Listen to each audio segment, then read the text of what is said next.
Fellow Nigerians, today marks the 65th anniversary of our great nation's independence. As we reflect on the significance of this day and our journey of nationhood since October 1960, when our founding fathers accepted the instrument of self-government from colonial rule, let us remember that their sacrifice, devotion, and grand dream of a strong, prosperous, and united Nigeria that will lead Africa and be the beacon of light to the rest of the world. Our founding heroes and heroines, Herbert Macaulay, Dr. Nnamdi Azikiwe, Sir Abubakar Tafawa Balewa, Chief Obafemi Awolowo, Sir Ahmadu Bello, Margaret Ekpo, Anthony Enahoro, Ladoke Akintola, Michael Okpara, Aminu Kano, Funmilayo Ransome Kuti, and other nationalists believe it was Nigeria's manifest destiny to lead the entire black race as the largest black nation on earth. For decades, the promise of our independence has been tested by profound social, economic, and political challenges, and we have survived. While we may not have achieved all the lofty dreams of our forebearers, we have not strayed too far from them. In 65 years since our independence, we have made tremendous progress in economic growth, social cohesion, and physical development.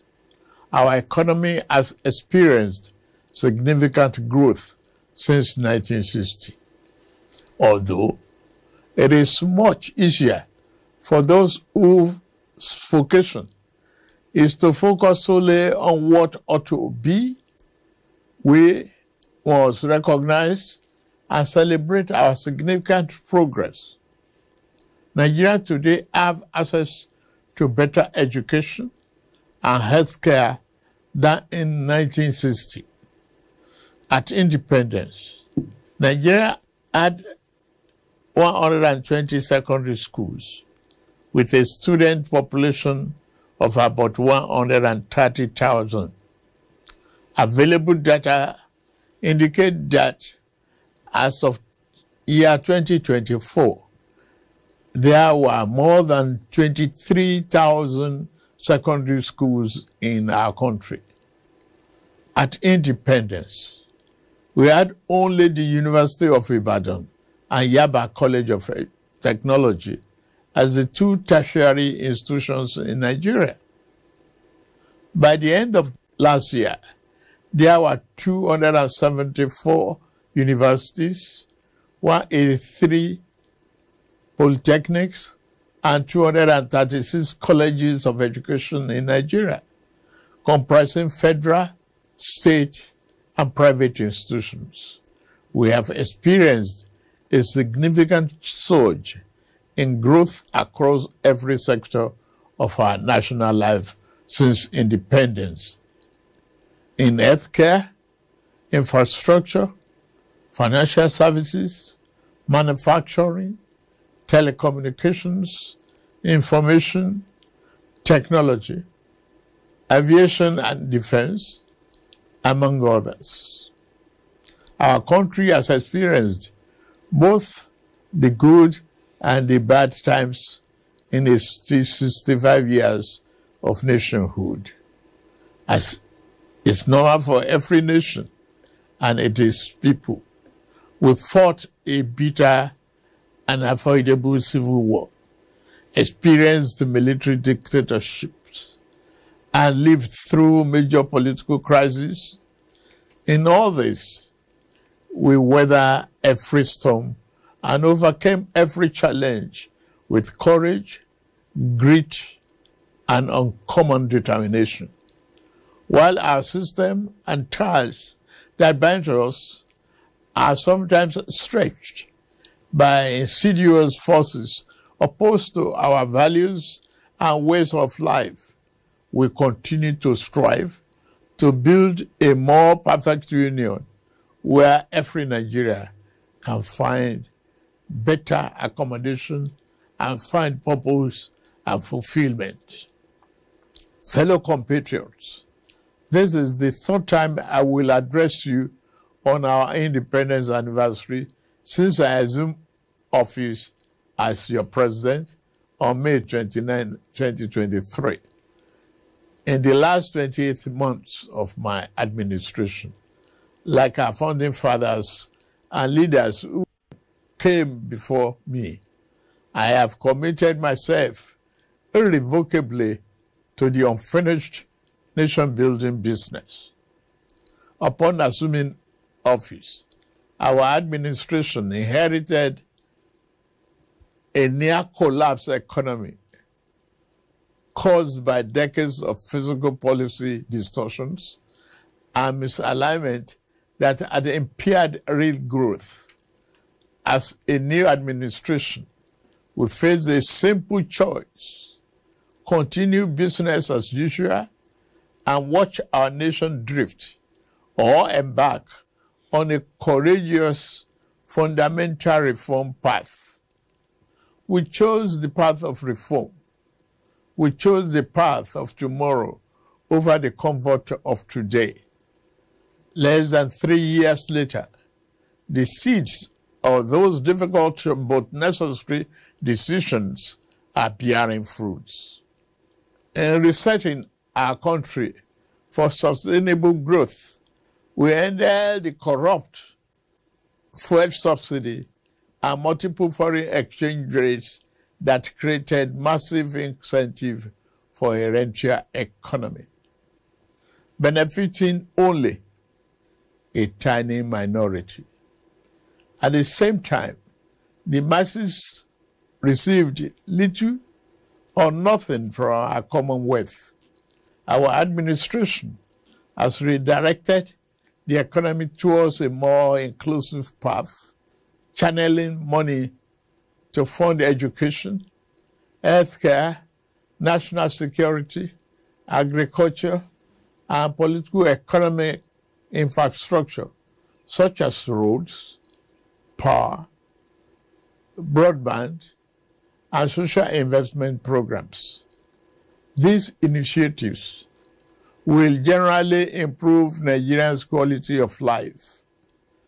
As a result of the tough decisions we made, the federal and state government, including local government, now have more money to take care of the people at the lower level of the ladder to address our development challenges. Fellow Nigerians, we are racing against time. We must build the road we need, repair the ones that have become descriptive, and construct the schools our children will attend and the hospitals that will care for our people. We have to plan for the generations that will come after us.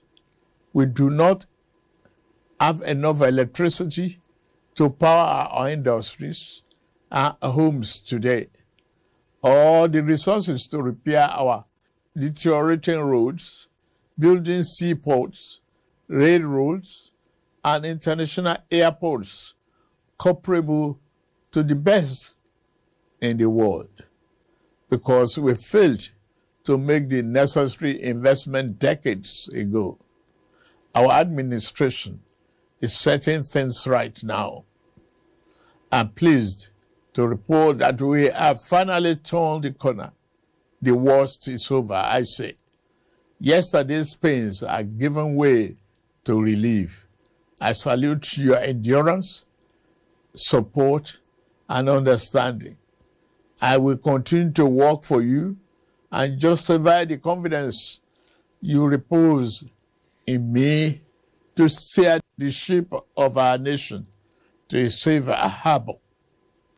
Under our leadership, our economy is recovering fast, and the reforms we started over 2 years ago are delivering tangible results.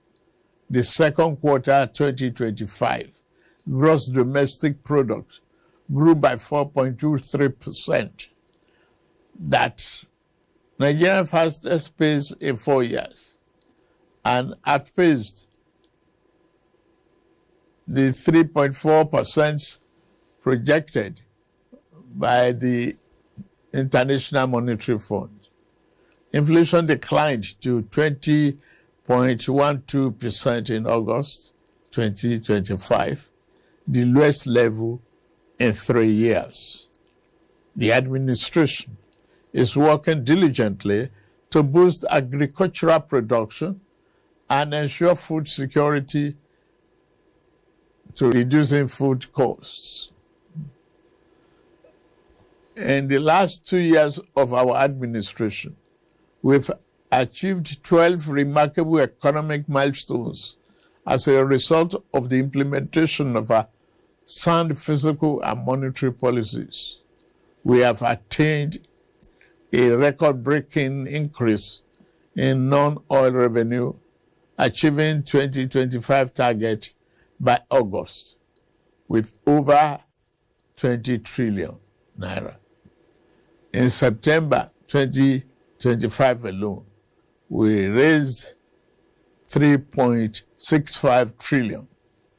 That is 411% higher than the amount raised in May year 2023. We have restored physical health. Our debt service to revenue ratio has been significantly reduced from 97% to below 50%. We have paid down the infamous ways and means advances that threaten our economic stability and triggered inflation. Following the removal of the corrupt petroleum subsidy, we have freed up trillions of naira for targeted investment in the real economy and social programs for the most vulnerable, as well as all tiers of government.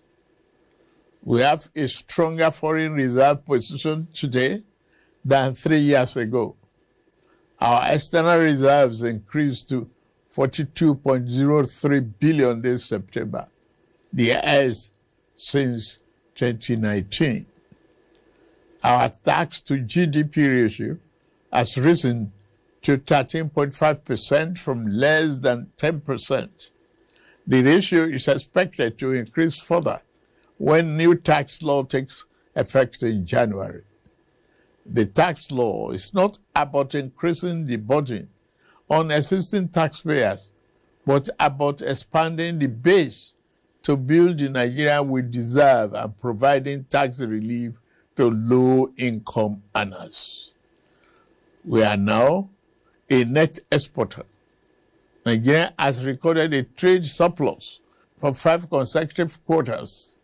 We are now selling more to the world than we are buying, a fundamental shift that strengthens our currency and creates jobs at home. Nigeria's trade surplus increased by 44.3% in the second quarter of year 2025 to 7.46 trillion. That is $4.74 billion, the largest in about 3 years. Goods manufactured in Nigeria and exported jumped by 173%. Non-oil export as a component of our export trade now represents 48% compared to oil exports, which account for 52%. This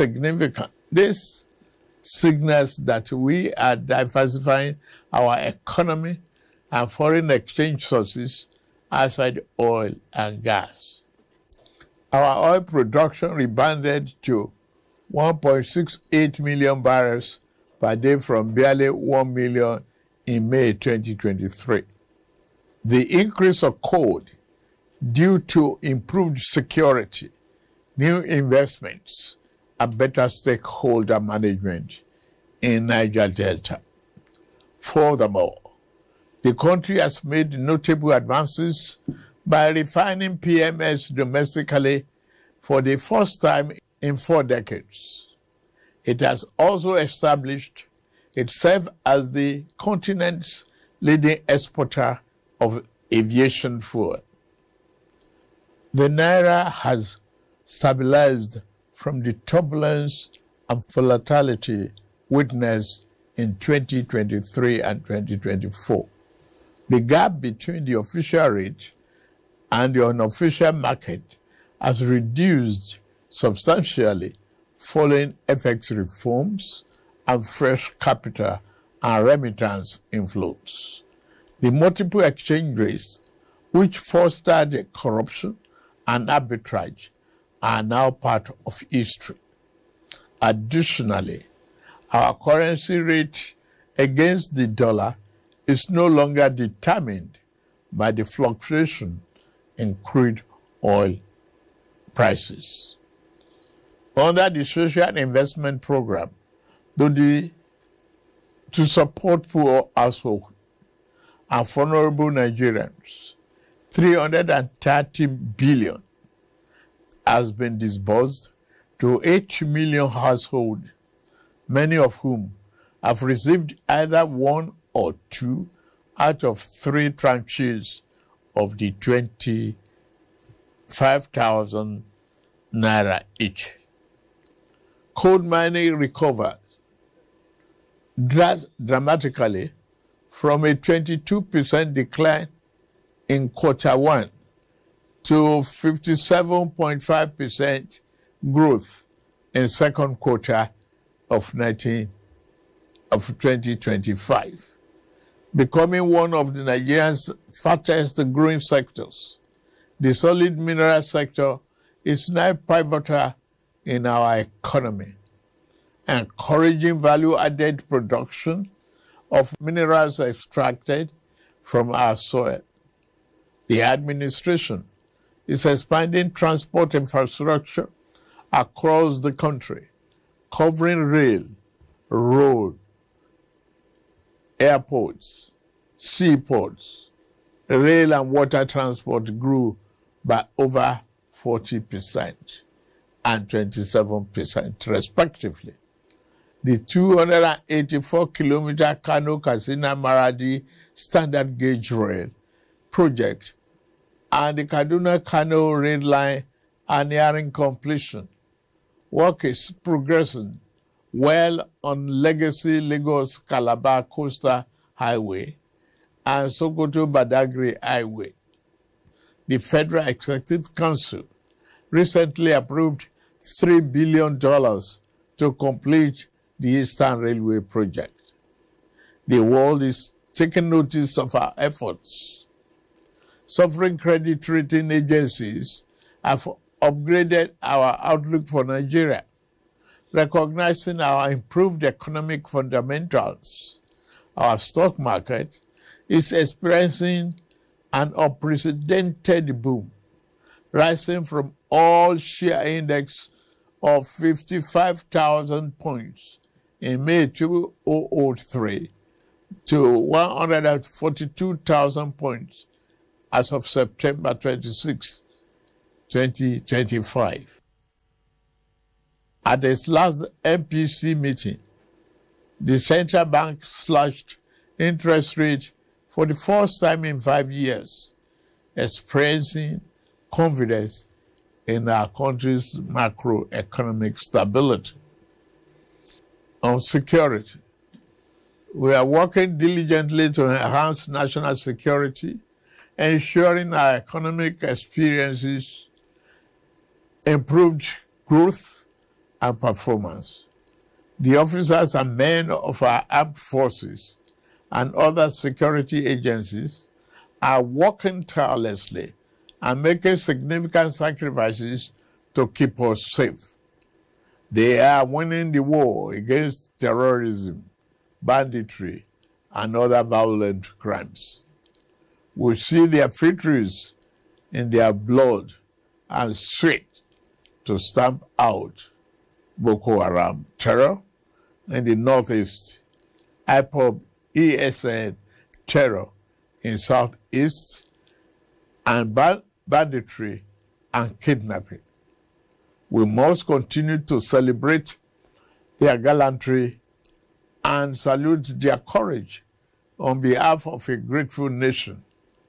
Peace has returned to 100 of our liberated communities in the northwest and northeast, and thousands of our people have returned safely to their homes. I have a message for you, you young people. You are the future and the greatest asset of this blessed country.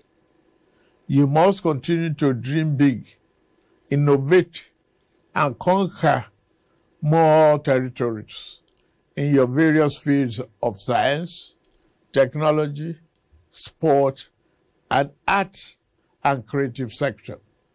Our administration, through policies and funding, will continue to give you wings to fly sky high.